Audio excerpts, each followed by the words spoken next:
ketika Tuhan mempercayakan satu keluarga boleh membesarkan anak, maka keluarga itu harus sadar dia tidak membesarkan anak itu untuk obsesi dirinya sendiri, menjadi kepuasan daripada ambisinya atau bahkan emosinya dia. Sehingga kalau dia memarahi anak sesuka-sukanya karena dianggap itu seperti barang miliknya yang boleh dianiaya, ataupun sebaliknya dia bisa spoil anak itu sesuka-sukanya seperti mainan dia, ataupun bisa melakukan apa yang dipaksakan. Enggak. Dia harus membesarkan anak itu seperti apa yang Tuhan inginkan untuk anak itu menjadi. Nah, disinilah konsep bahwa orang tua itu mewakili Tuhan membesarkan anak. Apa sih pendidikan di dalam pikiran Kristen? Pendidikan itu bukan memaksa anak menjadi seperti orang yang kita mau. Tapi pendidikan adalah memperkembangkan apa yang Tuhan kasih kepada seseorang. Setiap anak bisa berbeda dan memang berbeda. Sehingga dia bisa memperkembangkan itu maksimum untuk di akhir nanti dipakai oleh Tuhan di bidang yang Tuhan memang sudah siapkan.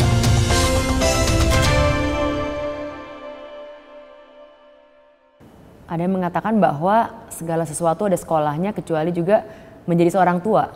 Orang tua tidak ada sekolahnya katanya. Jadi lalu kami bagaimana? Karena secara sadar tidak sadar orang tua itu membawa cara dia dulu dibesarkan oleh orang tuanya saat dia kemudian mendidik anaknya sendiri. Mungkin tidak semua orang tua, tapi banyak orang tua yang seperti itu. Dan apalagi nanti ada istrinya dibesarkannya dengan cara ABC, dengan suaminya dengan cara DEF.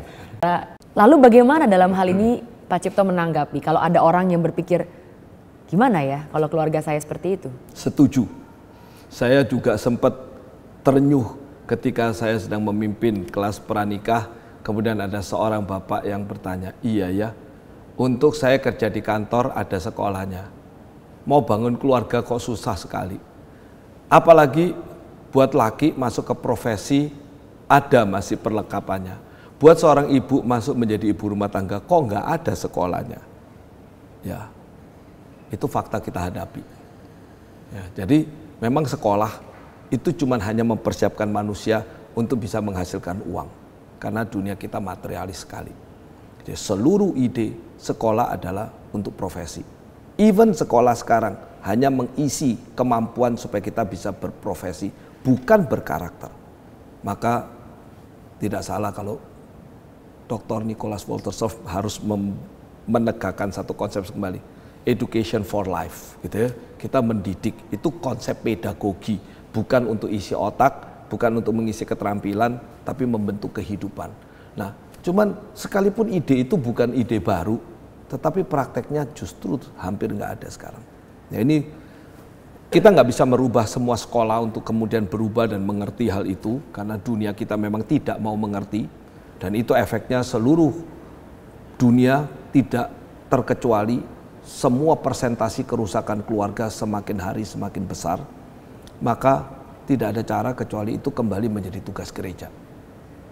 Gereja yang harus kembali menyadari pentingnya ini, maka saya secara serius kembali lagi mulai menggarap ya, yang pertama kelas premarital counseling. Itu menjadi kelas yang pertama mempersiapkan keluarga.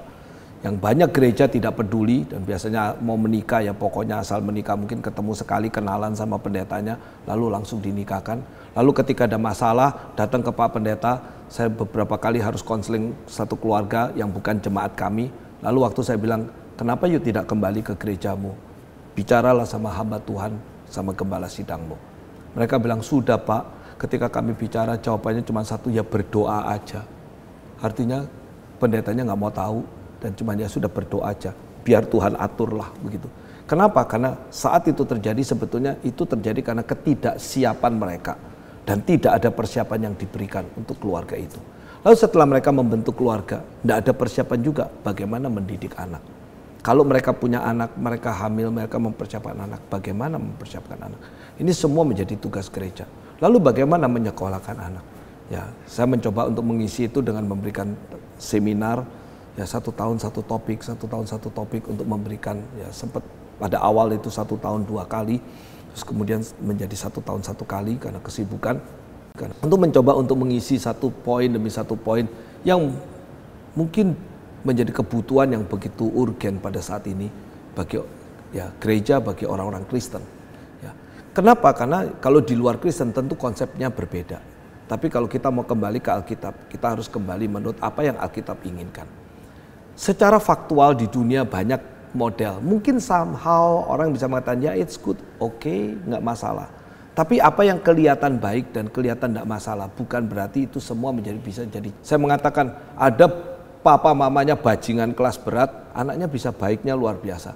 Tapi itu tidak bisa kemudian menjadi alasan, kalau kita pakai jadi contoh, mari papi-papi, mami-mami jadi bajingan. Nggak apa-apa kok, anaknya nanti pasti baik. Nggak bisa. Karena perkecualian kondisi seperti itu bukan rule yang Tuhan mau. Maka kita harus back to the Bible menjadi prinsip dasar. Artinya bisa kita mau mendorong para pemirsa yang menyaksikan program ini dan mengingatkan pentingnya mereka suami dan istri, nggak cuma satu, untuk belajar firman dan ikut seminar, membaca buku-buku sehingga mereka diperlengkapi untuk bisa mengetahui lebih baik bagaimana mendidik anak dalam Tuhan. Banyak kemungkinan dan saya rasa di tengah-tengah zaman kita sekarang akses kepada pengetahuan itu cukup banyak. Ya, pertama-tama saya tentu menghimbau para pimpinan gereja yang selama ini mungkin tidak menganggap hal-hal ini penting, ya, entah motivasinya apa. Karena banyak sekali saya melihat ada gereja-gereja yang mereka memperhatikan cuma kelompok-kelompok tertentu di dalam masyarakat yang mereka sasar. Lalu kemudian mereka pikir anak-anak itu urusan kecil, ya mereka nggak berduit istilahnya, ngurusin mereka rugi begitu ya, dan seterusnya, sehingga tidak terlalu care sama mereka. Gereja perlu sangat memperhatikan karena ini masa depan gereja. Kalau anak-anak masa sekarang tidak terbina dengan baik, mereka menjadi anak-anak yang rusak, membentuk keluarga yang rusak, berarti masa depan gereja rusak. Masyarakat juga rusak.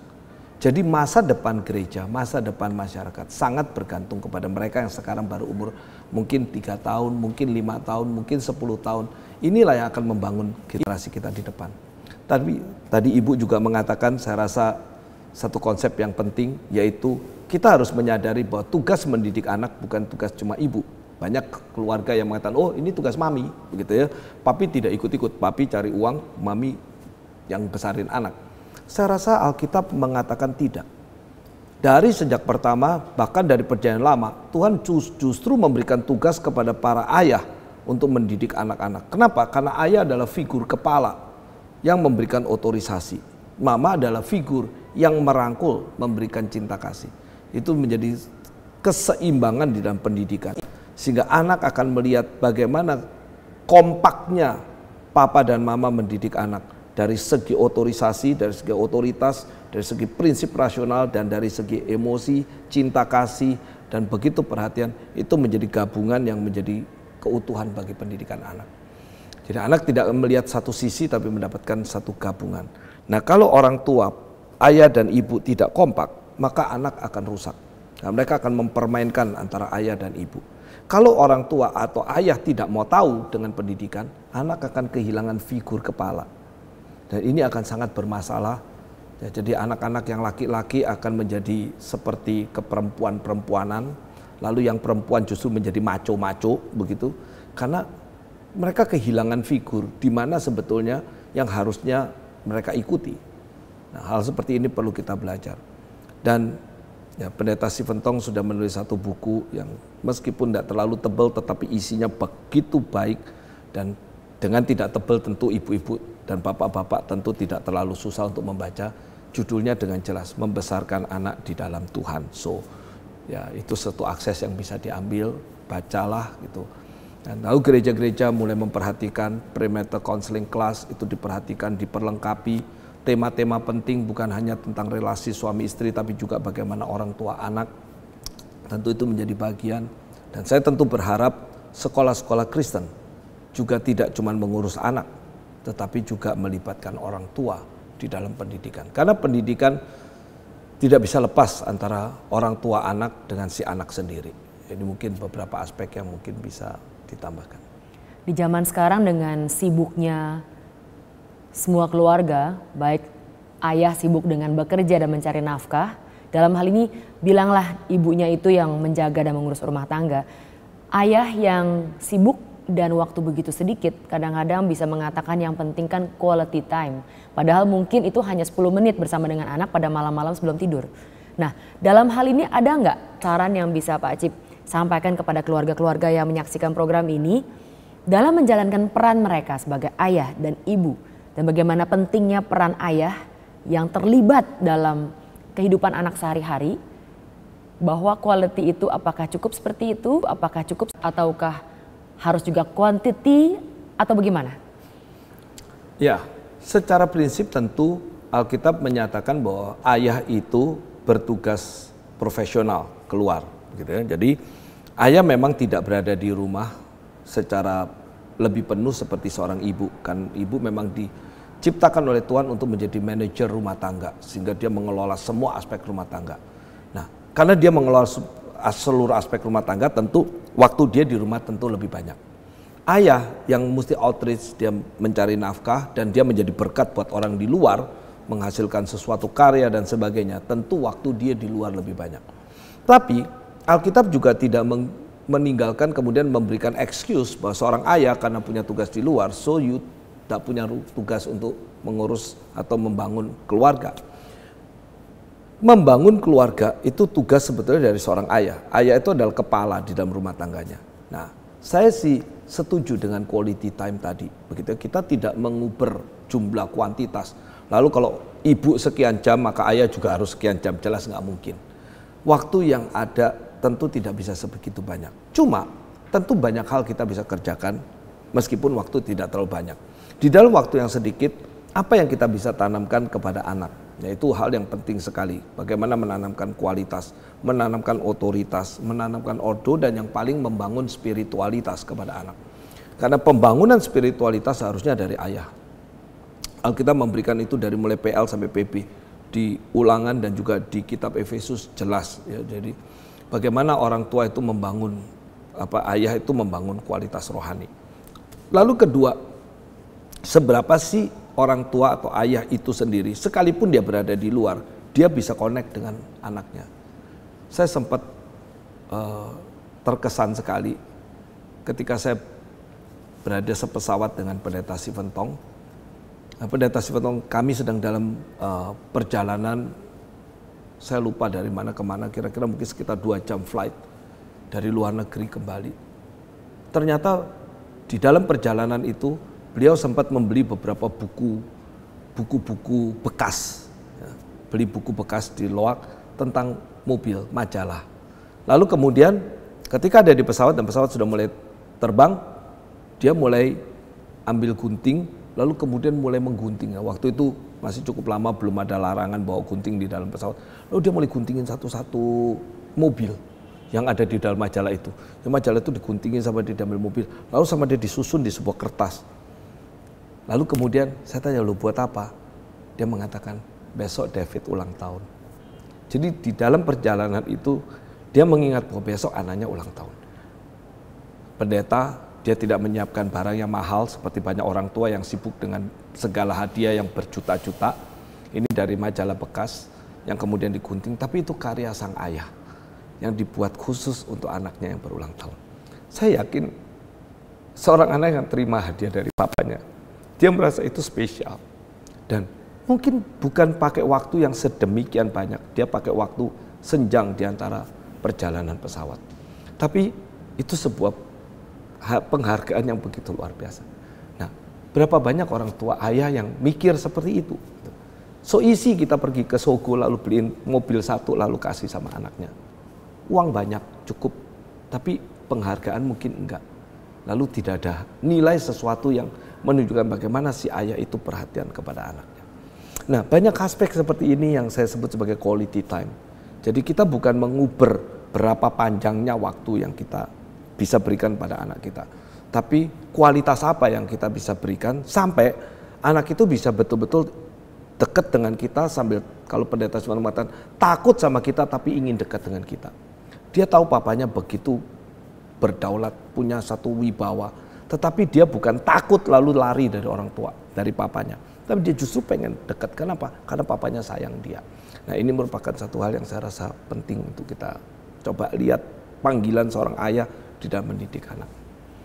Kalau tadi kita melihat seorang ayah yang kesulitan waktu untuk bisa bersama-sama dengan keluarga karena mencari nafkah, di zaman sekarang juga kita melihat begitu banyaknya bukan hanya ayah tapi juga ibu yang bekerja di luar dan menitipkan anaknya bukan mungkin di childcare atau kepada kakek neneknya atau hanya kepada pengasuh atau pembantu rumah tangga. Dalam hal ini apa menjadi tanggapan Pak Cipto? Kembali ke Alkitab, seorang ibu sebetulnya terpanggil untuk menjadi ibu rumah tangga. Tetapi di tengah dunia modern, panggilan ibu rumah tangga itu tidak ada. Bahkan yang saya sedih sekali, muncul seperti perasaan malu kalau tanya profesimu apa? Ibu rumah tangga. Aneh sekali.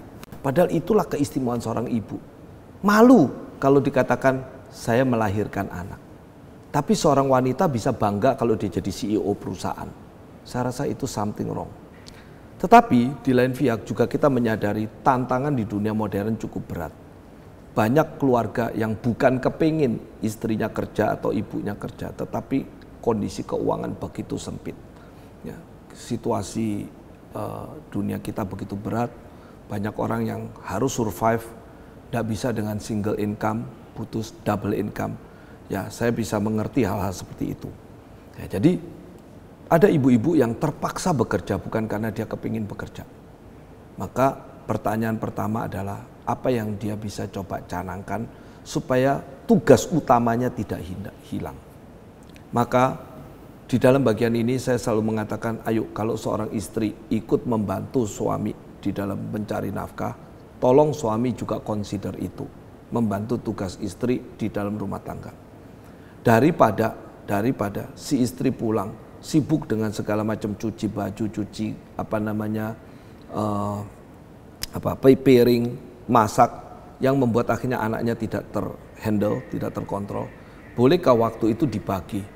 Toh papa juga bekerja, mama juga bekerja. Pulang pekerjaan rumah dibagi dua lagi. Seringkali sudah sampai di rumah semua ditimpakan ke istri, lalu istri yang semua bereskan, lalu anak tidak keurus. Nah, ini yang menjadi masalah berat.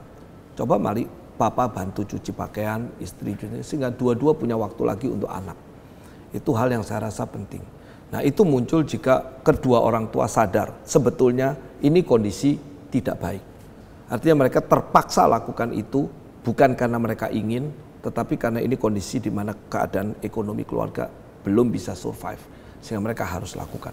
Maka buat saya itu kondisi remedy, artinya bukan kondisi normal. Tapi kalau itu kemudian di-enjoy, lalu dinikmati sebagai kondisi normal, lalu kemudian ngomongnya adalah keluarga itu tidak mampu, tidak cukup uang. Saya mulai bertanya, berapa uang yang cukup buat sebuah keluarga? Mau 10 juta cukup bisa, mau 10 juta kurang juga bisa. Mau 100 juta cukup juga bisa, 100 juta kurang juga bisa. Jadi pertanyaan mau berapa yang cukup, begitu ya. Jadi kalau mau bilang cukup, ya buat saya tidak ada poinnya cukup, gitu. Nah, di sini bagaimana kita coba berbijaksana, sebisa mungkin ibu kembali ke poinnya. Di Amerika teriakan ini sekarang sudah sangat keras. Ibu-ibu, please back to home. Kenapa? 2 generasi anak-anak sudah rusak. Orang tua suami istri keluar, anaknya rusak dua generasi. Sehingga generasi demi generasi, statistik mengatakan kehancuran keluarga begitu luar biasa. Anak-anak nakal luar biasa gawatnya. Ketika semua disurvei, hasilnya adalah dari keluarga-keluarga di mana mereka tidak terurus dengan baik. Nah, ini menjadi masalah yang cukup pelik. Nah, Indonesia bukan keep the good things, tapi kita ngikuti justru yang jelek-jelek dari luar. Lalu memang kita terlambat, tapi kita ngejar yang jeleknya dari luar. Nah, ini mungkin kita sebagai orang-orang Kristen kita bisa tahan untuk tidak jatuh ke dalam hal yang seperti itu. Nah, jadi kalau ibu-ibu itu berada dalam kondisi seperti itu, ya kita bisa mengerti, kita coba cari solusi terbaik. Tapi kalau itu cuma sekedar untuk mau mencari karier, mau memuaskan diri, mau melakukan, please, mari kita balik kepada panggilan kita yang Tuhan berikan. Ya. Memang di dalam dunia bisa, ada kok, yang ibunya kerja, papanya yang ngomong anak, gitu ya. Dan anaknya oke. Saya bilang bukan oke, kebetulan oke, gitu ya. Artinya that is not the normal condition, ya seperti tadi. Ada yang papa mamanya bajingan gede, anaknya begitu baiknya. So it's okay, enggak okay. Itu kondisi yang kebetulan begitu. Artinya jangan jadi contoh lalu kemudian dengan itu menghalalkan semua cara untuk melakukan. Oh kalau gitu papa mama jadi bajingan nggak apa-apa. Anaknya nanti baik kok. Enggak. Ya kebetulan yang itu aja baik gitu. Yang lain yang rusak jauh lebih banyak. Jadi kita tidak bisa menggunakan kasus khusus untuk membangun sebuah general rule. Itu nggak bisa. Adanya kasus khusus kita syukuri kalau itu tidak rusak. Meskipun saya belum yakin dengan kalau itu nanti terus sampai besar. Sampai dia dewasa nanti dia betul-betul nggak rusak. Mungkin sementara kelihatan. Tapi mungkin juga Tuhan kasih anugerah sehingga bisa tetap baik. Di dalam banyak aspek itu bisa terjadi juga. Karena di dalam dunia ini banyak eksepsi, perkecualian. Tapi perkecualian itu harus tidak boleh dilihat sebagai general rules. Nah jadi prinsip umum adalah bagaimana papa balik ke jadi tugas papa, mama balik kepada perannya mama, lalu kita jalankan anak juga jadi perannya anak, maka keluarga itu akan tertata sebagai keluarga yang baik. Dan itu pun jadi nanti keluar juga jadi kesaksian yang baik.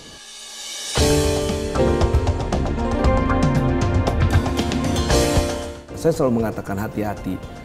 Tuhan percayakan anak itu ke kita, bukan percayakan anak itu ke neni. Ketika 3 tahun pertama mereka ada di tangan kita didik dia dengan baik dengan satu single authority. Maka anak itu nanti sampai tumbuh besar, dia akan apa-apa refer ke kita.